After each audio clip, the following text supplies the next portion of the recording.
마태복음 23장 1절로 12절까지의 말씀. 오늘 말씀의 제목은 사람에게 보이려고. 오늘 마태복음 강의 53번째 말씀 함께 나누도록 하겠습니다. 2주 전에 우리 지난주를 한 주 건너뛰었죠. 설이라서 2주 전에 우리가 나눴던 말씀 여러분들 좀 복귀해 보시면 그때 어떤 말씀이었습니까? 22장 말씀에 혼인잔치 비유를 우리가 함께 나눴습니다. 그렇죠? 그 혼인잔치 비유의 마지막에 어떤 내용이 있는가? 바로 왕이 내어준 예복을 입지 않고 자신의 옷을 고집하고 앉아있던 사람, 그 사람 어떻게 됐어요? 내쫓기고 슬피 울며 이를 갈게 됐다라고 하는 그런 이야기로 끝이 났습니다.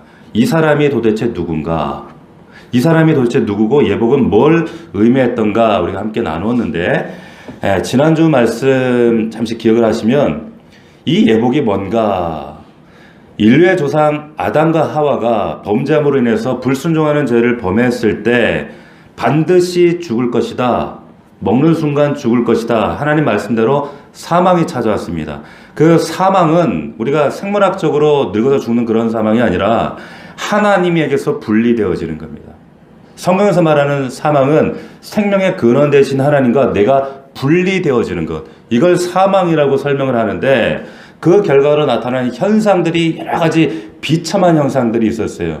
그런 영적 비참한 상태에 이들도 빠지게 됩니다. 근데 아담과 하와도 즉시로 비참함을 느끼죠. 그래서 문제는 그 비참함을 느꼈을 때 이걸 해결하려고 하는 그 시도가 뭐였는가? 하나님께로 다시 돌아가서 하나님으로부터 해결해야 되는데, 그게 아니라 어떻게 했어요? 창세기에 보면 어떻게 했습니까? 무화과 나무 잎을 따다가 이걸 엮어서 자기의 비참함을 가리려고 했잖아요. 자, 이런 행위를 뭐라고 했습니까? 제가 인류 최초가 행하는 이런 모든 노력들, 시도들을 자기의라고 말씀드렸어요. 이게 자기의예요. 이후로 인간들, 아담의 후예들 인간들이 하는 모든 수고와 모든 나름대로 잘 살려고 살아보려고 애쓰는 그런 모든 노력들, 무화과 나무 잎을 엮어서 자기의 비참함을 가리고 어떻게든지 이 추한 모습을 가려고 하는 이런 모든 노력들, 보란듯이 성공하고 명예를 쌓고 도덕적 수양을 하고 어떻게든지 하려고 했던 여러분들이 잘 아는 그 모든 세상의 수고들, 그런 것들 아무리 해도 무화과 나무 잎에 불과하다는 거예요. 곧 말라서 시들어버리고 썩어져 버려요. 이게 자기의라는 겁니다. 인간이 만든 어떤 이런 옷이든 간에 이런 자기의는 이사야 선지자가 말했잖아요. 이건 다 한날 사라져버린다. 썩어져 버린다. 그래서 이사야 64장에 우리는 다 부정한 자 같아서 우리의 의는, 이 무화과 나무 잎은 다 더러운 옷 같고 잎사귀같이 시들어버린다. 가릴 수 없어요. 우리가 인생을 살면서 그걸 알아요. 너무나도 압니다. 하나님은 어떻게 하셨습니까? 그거 갖고 안 돼. 그래서 알 수도 없는 인명의 동물을 잠하다가 그 동물을 희생시켜서 죽여서 가죽을 벗겨서 아담과 하와를 가리시잖아요. 그 가리시는 것, 이걸 우리가 뭐라고 합니까? 이걸 은혜라고 하는 거예요. 뭘 상징해요? 예수 그리스도의 십자가를 상징한단 말이에요. 그 십자가, 그래서 로마서에는 그 가죽옷을 뭐라고 얘기했냐면 예수 그리스도의 의의 옷이다. 이 옷 입어야 산다 얘기하시는 거예요. 무화과 잎이 아니다. 자기 의의 옷이 아니다. 말씀하시는 겁니다. 그래서 이 옷을 더 구체적으로 요한 계시록 마지막 때에 구원받는 자들의 모습을 투영하면서 우리에게 설명하는 요한 계시록에 그 옷을 뭐라고 얘기했느냐 하는가 하면 19장에 어린 양의 혼인잔치 계약이 이르렀고 신부에게 빛나고 깨끗한 세마포 옷을 입도록 허락하셨다 얘기하시는 거예요. 여러분들이 반드시 주님 앞에 설 때 입어야 할 그 옷, 신부에게 빛나고 깨끗한 세마포 옷을 입힌다. 이게 뭡니까? 마태복음 22장에 나오는 예복이란 말이에요. 아멘이십니까? 이 예복을 입어야 그 잔치에 들어갈 수 있어요. 그런데 22장 말씀 잘 기억해 보세요. 왕이 주는 예복이 아니라, 왕이 주는 자격이 아니라 자기 옷 입겠다고 거기 잔치 자기 옷 입고 들어와서 앉아있던 그 사람, 자기 의와 행위로 나 이 잔치에 끝까지 있겠다라고 했던 그 사람 누구였습니까? 그 사람, 아담처럼 무화과 나무 잎으로 가리려고 했던 그 사람, 자기로 충만한 그 사람, 그 예복 입지 않은 사람이 누구인가? 그 실체가 오늘 우리 읽었던 23장에 나오는 거예요. 그 실체가 누굽니까? 자, 보세요. 자, 1절. 이에 예수께서 무리와 제자들에게 말씀하여 이르시되. 자, 예수님께서 무리와 제자들에게 말씀하십니다. 무리와 제자들이에요. 무리는 다수입니다. 많은 사람들. 예수님께서 무리에게, 다수에게도 말씀하시고, 그리고 제자들은 소수죠. 제자들, 마데테스, 이 제자들에게도 말씀하셨어요. 예외 없이 말씀하셨다는 거예요. 자, 죄송합니다. 다시 말하면 예수님의 말씀은 씨앗이죠. 씨앗처럼 모든 사람들에게 다 뿌려져요. 다 기회가 있습니다. 4가지 밭에 다 뿌려졌어요. 그런데 밭에 따라서 씨는 동일한데 밭에 따라서 열매는 다 달랐다는 거예요. 공평하게 씨가 뿌려졌다 이 말이에요. 지금 이 시간에도 제가 말씀을 씨를 뿌립니다. 여러분이 복상을 할 때 묵상할 때 말씀을 받습니다. 공평해요. 전 세계 지금 주일날 수많은 교회가 예배드리고 있어요. 말씀이 뿌려지고 있습니다. 공평하게 뿌려집니다. 그러나 중요한 것은 오늘 좋은 말씀 들었네? 그게 아니라 그 말씀에 대한 변화와 결과가 따라야 된다는 거예요. 말씀을 들을 때 그래서 여러분들이 항상 고민이 되는 것은 주일마다 고민해야 되는 것은 뭐냐면 씨앗이 아니라 열매입니다. 씨앗이 아니라 열매입니다. 지금 시종 성경이 마태복음에서 뒤에 후반부에 이 얘기하는 거예요. 잎이 아니다 열매다. 열매다. 그래서 이 말씀이 나를 관통해서 말씀을 관념으로 들었으면 관념으로 끝나는 것이 아니라 내가 한 주간 어떤 열매가 나타나야 되는가. 이걸 씨름하는 거예요. 몸부림치는 겁니다. 이걸 기대하면서 지금 여러분들이 말씀을 성령 안에서 받으시는 거예요. 아멘이십니까? 자, 2절입니다. 서기관들과 바리새인들이 모세의 자리에 앉았으니 라고 말씀하세요. 자, 바로 서기관과 바리새인들이 지난 2주 전에 22장 혼인잔치에 나왔던 바로 그 사람들이에요. 그 사람이에요. 누구? 왕이 준 예복을 입지 않고 자기 옷을 고집하는 사람들이란 말이에요. 자, 나는 이 혼인잔치에 온 사람들과 난 다르다. 난 저들과 다르다. 자신의 의의를 드러내는 사람들. 이 실체가 이제 등장하고 있는 거예요. 그러니까 22장과 23장이 연결이 되는 거예요. 자, 어떻게 할 수 있냐면 여기에 모세의 자리에 앉았으니 라고 말씀하고 있습니다. 모세의 자리에 앉았다는 말은 뭘까요? 모세의 자리. 이거 우리 추상적으로 이해할 수도 있지만 그러나 구체적인 말씀이에요. 당시에 회당이 있잖아요. 회당. 말하자면 여기가 회당이에요. 지금 이 자리가 모세의 자리예요. 모세의 자리는 회당의 중심에서 읽기도 하고 해석도 하고 선포도 하고 했던 회당 맨 중앙에 의자가 있습니다. 그 의자가 모세의 자리입니다. 그래서 그 사람이 팔걸이하고 딱 이렇게 정말 위험 있게 앉아 있다가 일어서서 율법을 보겠습니다 하는 그 자리에 이제 시작한단 말이에요. 그 사람을 모세의 자리에 앉은 사람이다 이렇게 얘기를 하는 거예요. 자, 그런데 이 모세의 자리 이걸 추상적으로 좀 은유적으로 해석하면 뭘까요? 바로 자기가 모세가 된 것처럼 살았다는 거예요. 모세의 자리라는 것은 자기가 마치 모세라고 착각하고 살았다는 겁니다. 마치 자기가 직접 모세가 말씀을 받은 것처럼 자기가 받은 말씀처럼 자기가 해석해낸 말씀처럼. 그런데 실제로는 그런 게 아니잖아요. 자기 받은 말씀이 아니죠. 선지자와 율법을 통해 주신 말씀이었고 그 말씀을 대언하고 그 자리를 대신해서 전하는 자리에 있었을 뿐인데 착각하고 전했다. 자, 말씀을 전한다, 말씀을 읽는다, 말씀을 선포한다. 우리가 말씀을 묵상합니다. 우리의 교회는 복상한다 그러죠. 말씀을 우리가 받은 깨달은 말씀을 목장에서는 나누고 목자들은 나누고 우리가 또 영혼들을 만날 때 내 이웃들에게 전해요. 그럼 말씀을 전한다는 것은 그래서 굉장히 여러분들이 주의해야 하는 자리입니다. 왜냐하면 하나님의 말씀을 대언하는 자리이기 때문에 이 말씀을 그냥 그냥 내가 아무런 어떤 무게감과 그리고 하나님의 종으로서 그런 말씀을 받드는 마음으로 받지 않고 함부로 흘려보낸다? 이건 굉장히 정말 조심스럽고 두려운 일이에요. 저도 토요일이 되면 잠이 안 와요.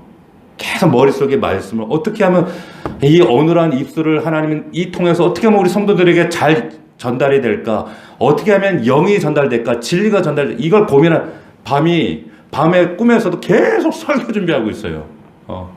새벽에 일찍 나와서도 말씀을 읽고 또 읽고 넣었다 뺐다 이러면서 너무나 두렵고 떨리는 자리이기 때문에 마찬가지로 여러분 내가 이 말씀을 겸손히 모세의 자리에 앉은 것처럼 이 말씀을 대하고 있는가? 그런데 내가 마치 모세라도 된 것처럼 모세의 자리에 앉아서 말씀을 함부로 남용하고 있지는 않은가? 그리고 우리가 돌아봐야 된다는 거예요. 3절입니다. 3절 그러므로 무엇이든지 그들이 말하는 바는 행하고 지키되 그들이 행위는 본받지 말라. 그들은 말만 하고 행하지 아니하며. 자, 이게 무슨 말인가? 그들이 말하는 바는 행하고 지켜라. 행위는 본받지 말라. 이게 무슨 말이에요? 좀 모순되는 것 같잖아요. 근데 이게 포인트입니다.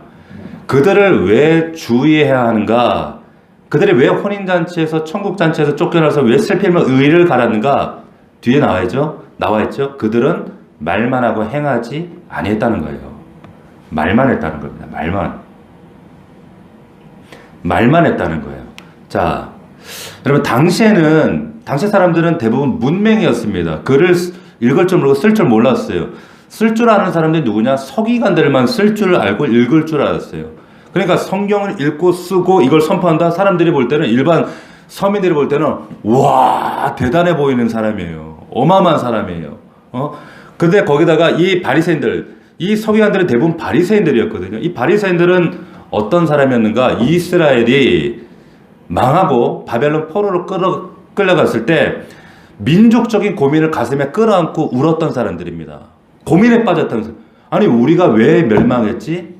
이스라엘이 하나님이 배경인데 하나님의 선민이라고 자부해 왔는데 하나님의 성전이 이 땅 가운데 버티고 있는데 어떻게 우리가 저런 이방 하찮은 저런 이방 저런 것들한테 오랑캐들한테 멸망당했자면서 민족적으로 고민하고 울고 정말 하나님 앞에 회개했던 울었던 그런 사람들이 바리새인들이었거든요. 근데 이 사람들이 왜 도대체 그럼 우리가 멸망당했을까? 나라가 망했을까? 고민했어요.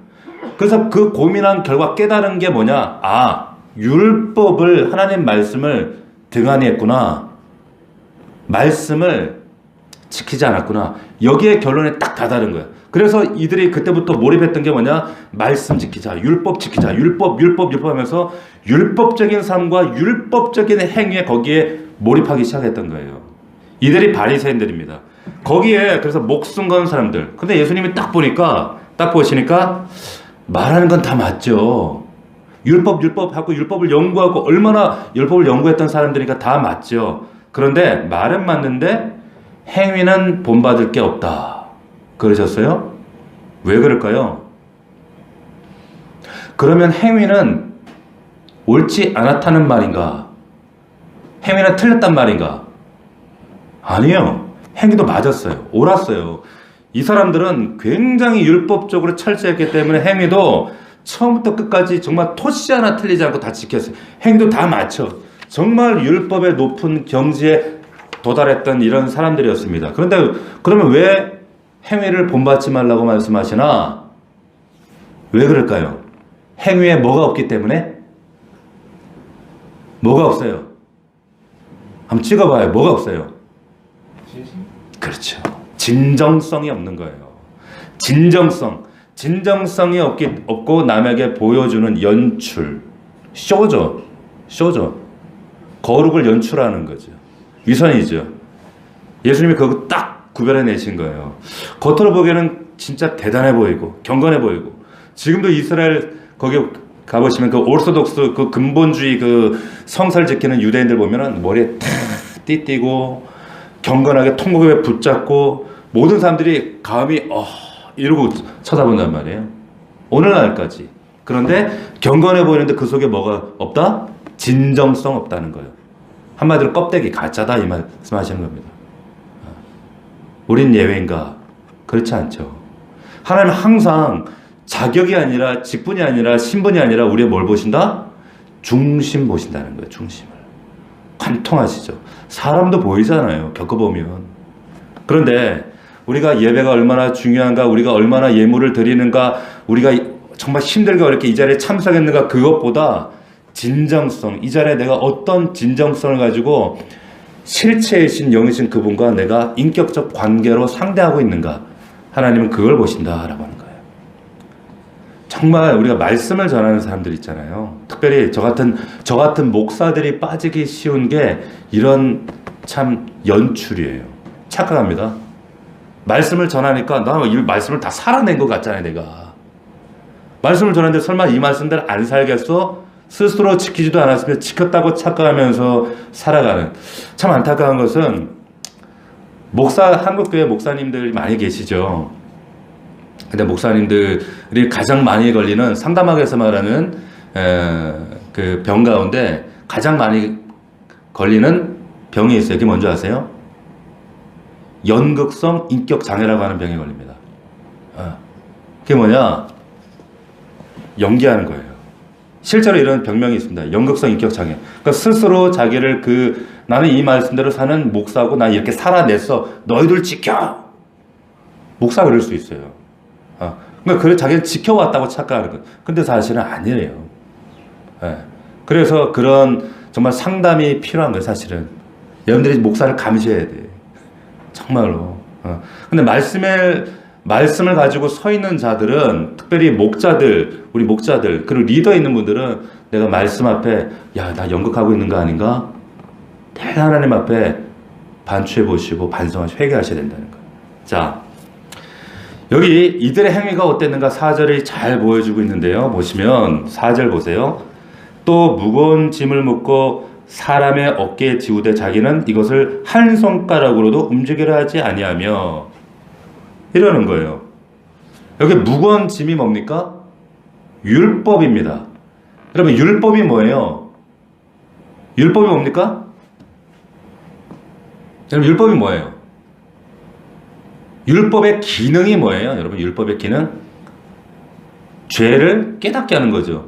율법을 통해서 이게 죄구나 깨닫잖아요. 근데 죄를 왜 깨달아요? 죄를 왜 깨닫습니까? 죄를 깨달아야 내가 죄인인 줄 알 거 아니에요.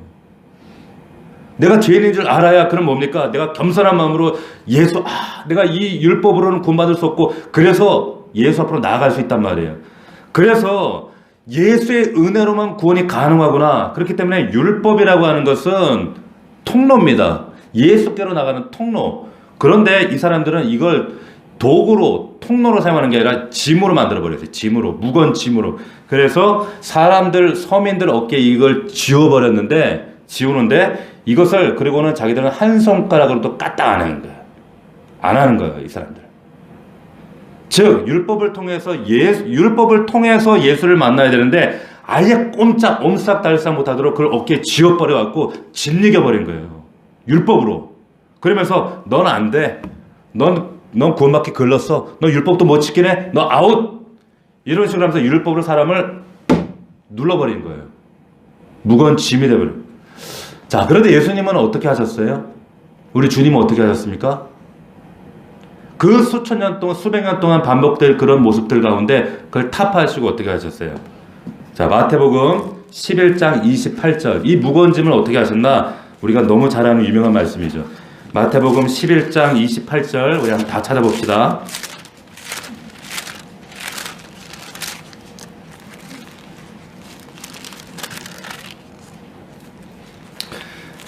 마태복음 11장 28절 다 같이 시작. 수고하고 무거운 짐진 자들아 다 내게로 오라. 내가 너희를 쉬게 하리라. 자, 보세요. 주님이 하신 게 이거예요. 무거운 짐, 당시의 율법이라고 하는 무거운 짐, 정말 도저히 지킬 수 없어요. 하루 벌어 하루 먹고 살아야 하는 서민들은 율법을 못 지켜. 바리새인들만 지킬 수 있다니까. 서민들이 얼마나 마음이 무너졌겠어요. 나는 지옥 갈 수밖에 없나? 얼마나 낙심하고 얼마나 정죄하고 그렇게 살아갈 수밖에 없는 그 율법, 무거운 짐, 정결례법, 제사법, 도덕법, 얼마나 도저히 지킬 수가 없단 말이에요. 율법은 못 지킨다니까.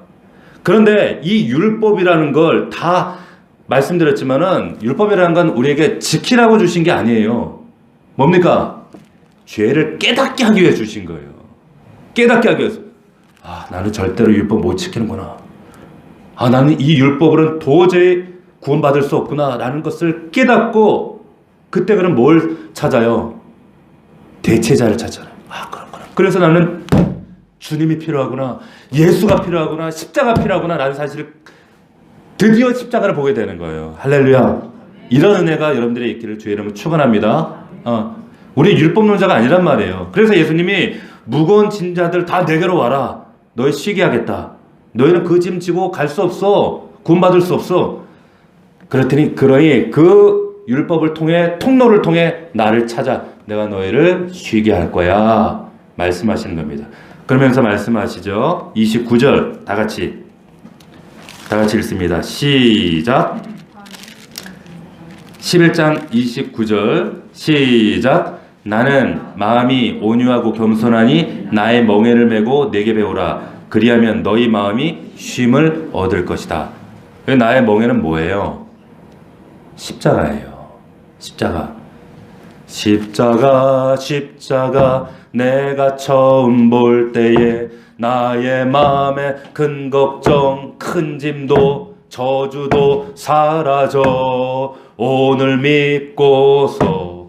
할렐루야. 그 십자가란 말이에요. 십자가. 그 예수 그리스도의 십자가, 온유하고 겸손하신 예수 그리스도 그 십자가를 내 마음에 허락할 때 비로소 쉼이 돼요. 자유가 와요. 그래서 예수 그리스도 내 안에 계신 예수와 함께 그 십자가를 사실은 내가 지은 것도 아니에요. 그분이 다 지셨기 때문에 내가 함께 지고 함께 배울 때 비로소 어떻게 됩니까? 진짜 삶의 이유와 자유와 기쁨과 그리고 쉼을, 그때 비로소 쉼이 온다는 거예요. 할렐루야. 이 은혜가 있기를 주의 이름으로 축원합니다. 그러면서 이는 내 멍에는 싣고 내 짐은 가볍다. 율법 지지 말고 내 멍에 져라. 십자가 가볍다. 예수 그리스도의 십자가 사랑은 너무나도 가볍고 너무 쉬워 말씀하시는 거예요. 여러분, 우리가 그러면 예수 믿으면 십자가 지면 그러면 율법은 안 지켜도 되는구나. 그 얘기입니까? 막 살아도 된다는 얘기예요? 그 얘기가 아니에요. 오해하지 마십시오. 그래서 우리가 더 진실해지고 더 하나님 앞에 간절해지고 하나님 보실 때 그 십자가의 어마어마한 사랑을 내가 경험했기 때문에, 체험했기 때문에 이제는 율법을 의무로서가 아니라 무거운 짐을 져서가 아니라 십자가의 은혜로 희생과 그 희생을 경험한 자로서 감사해서 기뻐서 그 율법이 감당이 돼버려요. 근데 로마서 말씀 보면 내 안에 있는 성령의 뜻대로 행하는 것이 율법의 완성을 해버렸거든요. 그럼 매일매일 성령의 뜻대로 순종하는 거예요. 그럴 때에 그 기쁨과 감격 가운데 우리는 날마다 이제 가벼운 짐을 지고 누리며 기뻐하며 하루하루 기쁨으로 살아가는 그리스도인으로 살아간다라고 하는 거예요. 아멘이십니까? 자, 그러니까 억지로 이거 지켜야 돼, 주일 성수해야 돼, 억지로 11조 해야 돼 이러고 살면 얼마나 피곤해요. 여러분, 주님이 여러분들에게 주신 이 쉬운 짐을 지고 기쁘게 감당하고 살아가는 저와 여러분들이 되기를 주의 이름으로 축복합니다. 자, 오늘 말씀 다시 돌아와서 그럼 이들은 어떻게 했는가? 예수 그리스도를 왕으로 모시지 않은 이들, 예수 그리스도의 십자가 멍에를 이 사람들은 지지 않았잖아요. 계속해서 율법을 무거운 짐으로 만들어 놓고 사람들에게, 서민들에게 지우고 자기는 손가락 까딱 하나 하지 않고 자기는 쏙 빠지고 남들에게 계속 부담과 의무감만 지우는 거예요. 자, 이걸 잘못 오해하면 교회들 가운데 이것을 종교적으로 이용해가지고 자꾸 사람들 짐을 지우고 의무를 지우고, 그래서 그들 스스로 내가 뭔가를 했네 그래도 성도들은 내가 그래도 뭔가를 했네, 종교적인 그런 의무감으로 스스로 뭔가를 했다라는 착각에 빠지게 하는 거예요. 굉장히 무서운 거예요. 이게 종교형이라고 하는 거예요. 오히려 십자가와 멀어지게 하는 거, 복음과 멀어지게 하는 거. 이걸 분별할 수 있어야 된다는 거죠. 자, 교회 안에서 여러분 우리가 오해해서 안 되는 것은 말 잘하는 사람들이 신앙생활 잘하는 사람일 것이다. 우리가 그런 분위기가, 그런 생각들을 할 때가 있어요. 왜? 말 잘하는 사람은 주로 리더니까. 주로 앞에 있는 사람들이니까. 그런데 여러분, 거기에 혹하면 안 되고, 중요한 것은 그 리더의 앞에 선 자의 말과 삶 가운데 나타나는 증거들이 어떤가, 이것들 여러분들이 면밀히, 그리고 나를 반추해 볼 때도 내 삶의 나의 증거들은, 열매들은 과연 한 주간 동안 얼마나 나타났는가, 이것을 여러분들이 항상 주님 앞에 고민하셔야 된다는 거예요.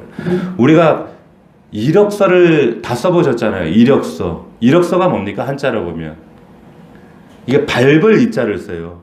밟을 이자에, 그리고 지나간 역자, 글서자란 말이에요. 지나간 밟아온 자취들이 이력서란 말이에요. 여러분들이 한 주간에 내 이력서, 하나님 앞에서 이제 이것이 1년이 되어지고, 또 5년이 되어지고, 3년이 되어지고, 10년이 되어지고, 평생이 될 때 여러분들의 영적 신앙 이력서를 항상 점검하셔야 돼요.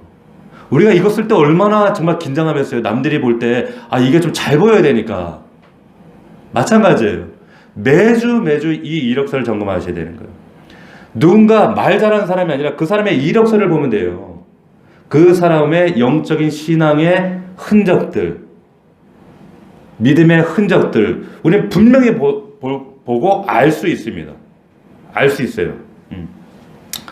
자, 과연 내가 하나님 말씀대로 살고 있는가? 큐티한 대로, 들은 말씀대로, 설교 말씀대로 정말 몸부림치며 그 열매를 거두려고 하는가?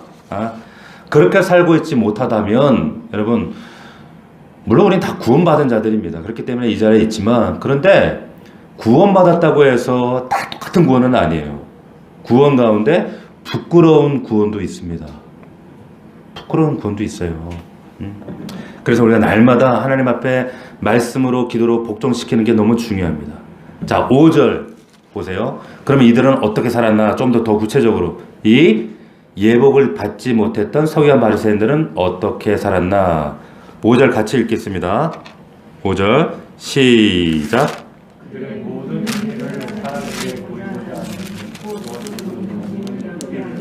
옷수를 길게 하고, 자, 여기 보면 그들의 모든 행위를 사람에게 보이고자 하나니 했습니다. 이게 포인트입니다.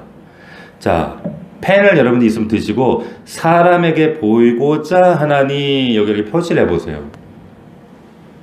여기 본문에 사실 이게 제일 이게 가장 중심말이에요. 사람에게 보이고자 했다.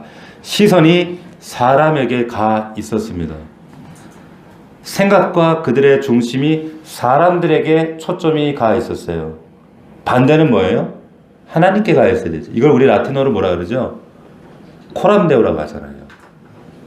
근데 이 사람들은 사람에게 가 있었어요. 사람들의 반응의 마음을 빼앗기고 있었단 말이에요. 그럼 어떻게 했습니까? 이들의 행위가 하나님 앞에서 행한 것이 아니라 모든 것이 사람들 앞에서 행해요. 그 행위를 이제 5절부터 쭉 열거하고 있는 겁니다. 그래서 경문띠를 넓게 하며 옷수를 길게 했다. 이게 무슨 말이에요? 경문이 뭡니까? 경문. 그 여러분들 가끔 유대인들 이스라엘 사진을 보면 통곡의 앞에서 까만 옷 입고 모자 쓰고 이렇게 기도하는 사람들. 근데 그 사람들을 보면은 이마에 이렇게 상자, 까만 상자가 띠를 두르고 달려져 있어요. 그게 경문이에요. 경문. 양피지로 된 상자인데 여기 안에 말씀 4구절이 들어가 있습니다. 신명기 말씀 2구절과 출애굽기 말씀 2구절이 들어가 있는데 이걸 근데 이 띠를 이렇게 두르고 서서 이렇게 다닙니다. 누가 봐도 바리새인이구나, 유대인이구나 딱 알아요. 이거 왜 하는 걸까요? 이거 왜 해요? 이렇게? 신명기 말씀 때문에 그래요. 신명기 6장에 하나님 말씀을 손목에 대고 미간에 붙여라. 이 말씀을 이 사람들은 문자적으로 해석해 버리는 거예요. 말씀에 붙이고 그리고 왼쪽 팔 아래 겨드랑이에다 이렇게 말씀을 또 달아요. 이러고 다니는 거죠. 그러면서 이거 자랑하는 거예요. 근데 이렇게 하신 하나님의 본의가 뭡니까? 본의가 뭐예요? 예? 이거 왜 이렇게 하라는 거예요? 이렇게? 그렇죠. 항상 말씀 중심으로 말씀 있고 하나님 코람데오 하라는 거예요. 코람데오. 이 사람들이 양피지 안에 상자 열어가지고 말씀 꺼내가지고 읽을까요? 안 읽을까요? 읽겠어요, 안 읽겠어요? 안 읽어요. 뭐하러 읽겠어요? 이거 하려고 장식용인데 이거 보이려고 하는 거지. 예? 연출이란 말이에요, 연출. 어? 자, 이 말씀은 너의 모든 삶과 생각과 행동과 모든 것들 여기에 말씀에 초점을 둬라. 근데 이거 달고 다니는 거예요. 문자적으로. 그래서 점점 띠가 점점 더 커지는 거예요. 이게 커집니다. 나 이런 사람이야. 그리고 나중에는 이게 이들에게 어떻게 작동하냐면 부적처럼 사용했어요. 이게 날 지켜줄 거야. 자, 여기 옷술은 뭡니까? 민수기 15장에 이 옷술을 못을 뭐냐 청색실로 이렇게 해서 지금도 왜 애들 이렇게 왜 멋부린다고 이렇게 줄 내려온 이런 것들이 있어요. 이스라엘 청년들이 옷도 이렇게 입어요. 술을 이렇게 답니다. 청색실로 줄을 이렇게 들고 막 이래요. 그게 뭐냐면 하나님 앞에 내가 이 언약을 영원히 순결하게 지키겠습니다라고 하는 맹약이 담겨져 있는 그런 의미예요. 이게 옷술이에요. 그런데 이걸 점점 길게 합니다. 크게 합니다. 왜 그런 거예요? 자신의 이 종교심과 경건성 과시하고 싶은 거예요. 이 줄로. 과시하고 싶은 인정받고 싶은 거예요. 뭐처럼? 오늘날로 치면 뭘까요? 수천만 원짜리 옷 입고 나 이런 사람이야 하는 이런 허영 과시하고 똑같은 거예요. 그런 수천만 원짜리 입으면 그 사람이 수천만 원짜리가 되는 게 아니잖아요. 이런 거 한다고 해서 이 사람이 경건한 사람이 아니잖아요. 똑같은 거예요. 허영입니다. 인정 욕구요. 보여주고 싶은 거예요. 제가 이제 목회 20몇 년 하는 동안에 제가 부산에서 사역을 했던 적이 있습니다. 서울에 있다가 이제 부산에 이제 부목사로 갔는데 제가 부산에 처음 가서 저도 부산에서 살았거든요. 원래 부산 사람이란 말이에요. 근데 제 서울에 있다가 부산을 갔더니 처음에 너무 적응이 안 되는 게 있었어요. 너무 적응이 안 되는 게 있어요. 그게 뭐냐면 이게 서울에서 이렇게 제가 사역할 때는 서울에서 뭘 해도 서울 사람들은 하여튼 뭘 해도 막 잘했다 그러고 목사님 짱 이러고 막 반응도 해주고 막 격려도 해주고 막 웃어주고 뭔가 반응이 있어요. 이 서울 사람들은. 그리고 말도 또 이렇게 약간 톤도 높고 이쁘게 하잖아요. 목사님 막 이렇게 하는데 처음에 부산에 내려갔더니 이거 원체 반응이 없어요. 뭘 해도 반응이 없는 거예요. 아주 그냥 그래도 목사가 서울에서 와서 뭔가 새로운 시도를 하고 뭐 프로그램을 하고 양육을 하고 설교를 하면 뭐 이렇게 목사님 서울에는 그래도 목사님 은혜 받았습니다. 목사님 아우 수고하셨습니다. 이런 반응이 있는데 부산은 아예 없는 거예요. 그냥. 그래서 내가 뭐 설교를 잘못했나? 내가 목회 은사가 없나? 이 사람들이 왜 이렇게 냉랭한가? 막 제가 너무 고민이 되고 막 낙심이 되고 실망이 되는 거예요. 그러다가 이제 목회자들 모임이 모여가지고 이제 얘기를 나누는데 이제 서울에서 오신 목사님들하고 우연히 이제 그 얘기를 나누게 된 거예요. 나누게 됐는데 어떤 목사님이 그 얘기를 그분은 이제 서울에서 오신 목사님인데 그 목사님 뭐라고 하시냐면 박 목사 그건 왜 그러냔 말이야. 나도 경험해봐서 아는데 부산 사람들은 뭐라고 아무 소리 안 하면 그거 잘하고 있다는 뜻이야. 그러는 거예요. 뭐라고 말 안 하면 잘하고 있는 거야. 그런데 진짜 마음에 근데 안 들면 불러서 얘기 안 돼요. 근데 그 얘기 들으니까 제가 섬뜩하더라고. 부르면 아는 체하면 그게 더 무서운 거구나. 그러니까 마음에 안 들면 그때 얘기하신다는 거예요. 부산 사람들의 특징은 나도 부산 사람인데 왜 그런지 모르겠어. 그게 잘 이해가 안 되더라고. 그래서 이거 내가 북을 치고 깽가리 치고 애곡을 해도 안 울고 피를 불어도 애곡하자 그런 말씀 있잖아요. 그런 것처럼 부산 사람들 그래요. 처음엔 그게 너무 서운하더라고. 서운하고 아니 어떻게 이렇게 반응이 없나? 이렇게 무심한가? 그런데 시간이 지나면서 제가 이제 부산에서 사역을 마칠 쯤 그리고 다른 사역지로 가서 지금 와서 생각해보면 어떤 생각이 드냐면 그때 교인들이 목사님 젊은 목사님 오셨다고 잘한다 해주고 반응하고 최고다 짱이다 막 이랬으면 제가 아마 그때 막 그렇게 했다면 아마 제가 반응 보고 목회했을 거예요. 사람들 반응이 반응 얻으려고, 사람 관심 얻으려고 그러지 않았을까? 그러다 보면 목사가 어떻습니까? 박수 치는 쪽으로 가요. 사람들이 좋아하는 쪽으로 목회한다니까요. 그럼 말씀 중심이 아니잖아요. 그럼 목회는 여러분들 기분 좋게 하는 게 목회 아니거든요. 여러분들께 아부하는 거 아니거든요. 과연 우리 교회가 하나님 기뻐하시는 교회인가? 말씀이 되게 하는가? 말씀대로 본일대로 성도들에게 듣기 싫은 소리도 제가 참 안타까운 건, 죄송합니다, 어떤 분당에서 목회하는 목사님이 그 얘기 하시더라고요. 이 수지 분당 사람들은 너무 마태복음 이런 센 설교 세게 너무 오래 하면 안 된다는 거예요. 복음서 설교하면 안 돼. 여기 사람들은 시편 잠언 설교해야 이 사람들 수준에 맞아. 너무 센 설교하면 안 돼. 이런 거예요. 제가 속으로 뭐라 그랬을까요? 그랬어요, 그냥. 보세요. 여러분, 말씀은 말씀대로 우리는 그냥 통로지 누구에게 기분 좋은 말 하려고 이 자리에 있는 것도 아니고, 왜? 목회가 이혼 내려고 있는 자리가 아니잖아요. 이거 마케팅하는 자리가 아니잖아요. 고객의 마음을 얻고자 하는 자리가 아니잖아요. 하나님 말씀이 진실되게 하나님 말씀되게 하는 자리란 말이에요. 아멘이십니까? 그러니까 제가 여러분들에게 싫은 소리 해도 그냥 아멘 하세요. 하나님 말씀이니까. 여러분, 하나님 말씀을 우리가 얼마나 진정성 있게 바르게 듣고 또 저는 바르게 전하는가. 그러면 초점이 거기에 있어야 된다는 거예요. 근데 이들은 어떻게 살았나? 이 서기관 바리새인들을 반면교사로 여러분 삼으셔야 됩니다. 어떻게 살았어요? 6절. 이제 이들의 행위가 구체적으로 더 드러납니다. 잔치 윗자리, 해당의 높은 자리와 7절. 시장에서 문안받는 것과 사람에게 랍비라 칭함받는 것 좋아했다. 보세요. 여기 여러분 보세요. 여기 동그라미 해보세요. 잔치 동그라미, 회당 동그라미, 7절에 시장 동그라미. 자, 특징이 뭡니까? 잔치, 회당, 시장. 사람 많은 데예요. 뭐예요? 뭘 말하는 거예요? 사람들이 많은 거. 사람의 시선이 중요한 자리란 말이에요. 사람에게 보이려고. 위선이죠. 그러니까 코람데오가 아니라 철저하게, 코람데오가 아니라 철저하게 사람 중심이에요. 사람에게 포커스가 있다니까. 이거 우리 모두에게 해당되는 얘기입니다. 코람데오가 되어지지 않으면 위선이에요. 한순간에 위선에 빠져요.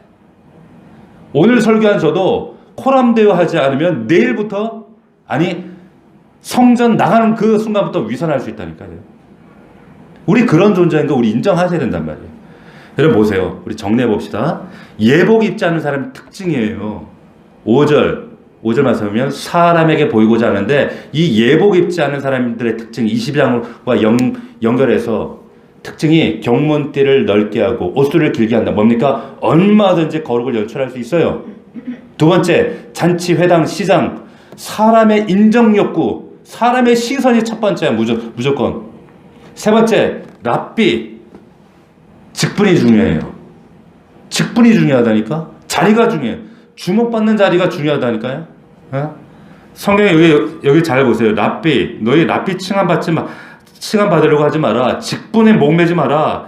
땅에 있는 사람 아버지, 저를 아버지라고 생각하시면 영적 아버지라고 생각하지 마세요. 아버지 아니에요. 저는 말씀에 대언하는 사람일 뿐이에요. 또 지도자는 그리스도 뿐이다. 하늘에 계신 아버지 뿐이다. 말씀하고 있잖아요. 여러분, 결론적으로 우리 11절 12절 말씀을 읽고 마치겠습니다. 같이 읽겠습니다. 시작. 너희 중에 큰 자는 너희를 섬기는 자가 되어야 하리라. 누구든지 자기를 높이는 자는 낮아지고 누구든지 자기를 낮추는 자는 높아지리라. 아멘. 아멘. 세상 보는 기준이 아니라, 사람들의 눈이 아니라, 인정 욕구가 아니라, 하나님이 그 사람의 중심을 보시고 그 사람을 주목하시고 그 하나님 코람데오 하시는 그분 앞에 내가 행할 때 하나님이 높여주신다는 거예요. 아멘. 그래서 이 땅의 기준이 아니라 하늘의 기준으로, 하나님의 기준으로, 하나님의 시선에서 하나님의 마음을 품고 거기에 초점을 맞추고 하나님 나라에서 높아질 것을 기대하면서 그렇게 겸손하게 살아갈 수 있는 정말 예복을 입은 자들 될 수 있도록 한 사람도 빠짐없이 우리는 다 예복 입고 마지막 혼인잔치에 참여하는 저와 여러분들 우리 모두가 될 수 있기를 주의 이름으로 축원합니다. 축원합니다. 기도하겠습니다. 1분간만 기도합시다. 하나님, 이 예복 입지 않은 사람들이 아니라 우리는 예복 입은 자들입니다. 우리가 이 받은 말씀을 정말 주의 엄중한 음성으로 받게 하시고 하나님 정말 주 앞에 코람되어 하옵소서. 정말 코람되어 하는 자들 되게 하시고 사람에게 보이려고 하는 자들이 되지 않도록 날마다 오늘 예배를 드리고 예배당 문 앞을 나서는 그 순간부터 하나님 눈앞에서 살 수 있도록 하나님 도와주십시오. 내 힘과 의지만으로 안 됩니다. 율법으로 할 수 없습니다. 우린 주님이 내 안에 계신 그 주님의 힘으로 할 수 있습니다. 주님, 그러기에 나에게 힘과 능력을 부어주시옵소서. 한 목소리로 통성으로 간절히 간구하겠습니다. 살아계신 아버지 하나님 감사합니다. 걸어가신 아버지 하나님, 우리에게 예수 그리스도로 옷 입게 하시고 예복으로 주님 만날 수 있는 준비를 한 날 하루하루 준비하게 하시고 마지막 혼인잔치 정말 신랑 되신 예수 그리스도와 만날 때에 잘하였도다 충성된 종아, 내 아들아 내 딸들아, 우리를 기쁘게 맞아주시는 그 하나님을 우리가 기대합니다.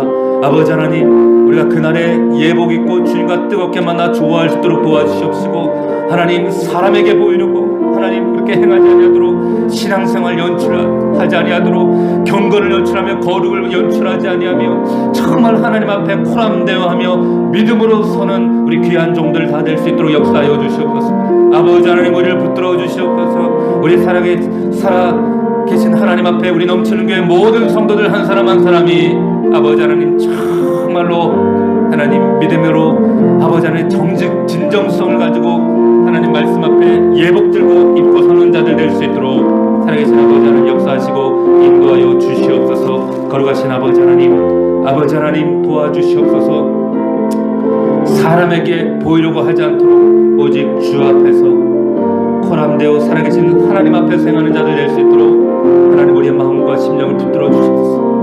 연약합니다. 아버지, 그러게 주님이 필요합니다. 주님 아버지 도와주시옵소서. 함께하여 주시옵소서.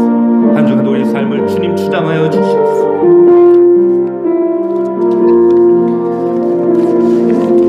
하나님, 우리 아버지 고맙습니다. 사람에게 보이려고 행하지 않습니다. 오직 살아계신 우리 하나님 앞에서 하나님 부족하지만 우리의 믿음의 발걸음을 행하기를 원합니다.